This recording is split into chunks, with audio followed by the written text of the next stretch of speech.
we heard a lot of talks about four birds, right? And that representing resurrection of the community, right? And resurrection within ourselves and renewing ourselves, right?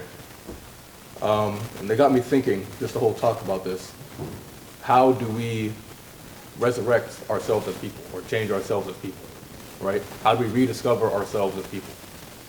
And in my limited studies of Islam, right, my limited studies of the religion, one of the ways that so first of all, in my studies we were talking about what is the first obligation, if anyone was present for the khutbah that I did 2 weeks ago. Sometimes I give the khutbah, my dad's the main person, he should be the only person, honestly. I'm not that great at it. But in the khutbah I gave 2 weeks ago, I talked about what is the first obligation.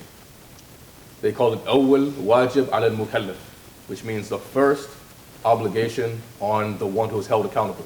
A mukallaf is somebody who Allah holds them accountable for their deeds. So for example, a child is not mukallaf. Why? Because the angels are not writing down their deeds. Right? You can respond back to me.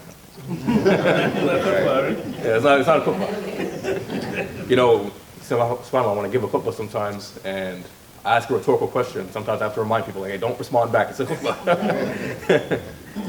I have to remind myself sometimes when I'm actually listening. Someone asks a rhetorical question, I'm like, I can't respond back. It's a khutbah, But a child is not mukallaf because Allah subhanahu wa ta'ala does not hold them accountable for their deeds.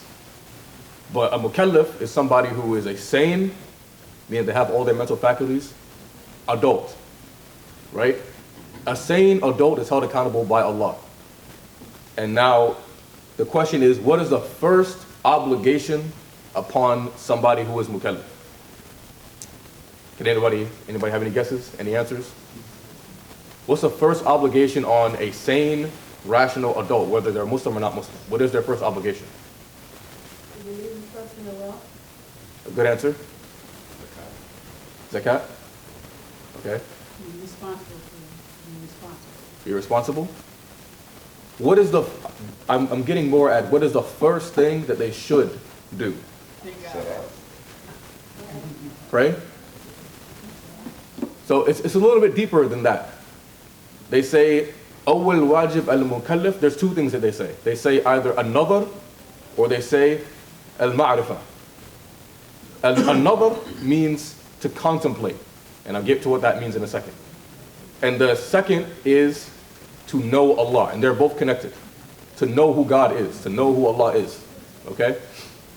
So how are these connected? Nazar and ma'rifah. Contemplation and knowing God, knowing Allah.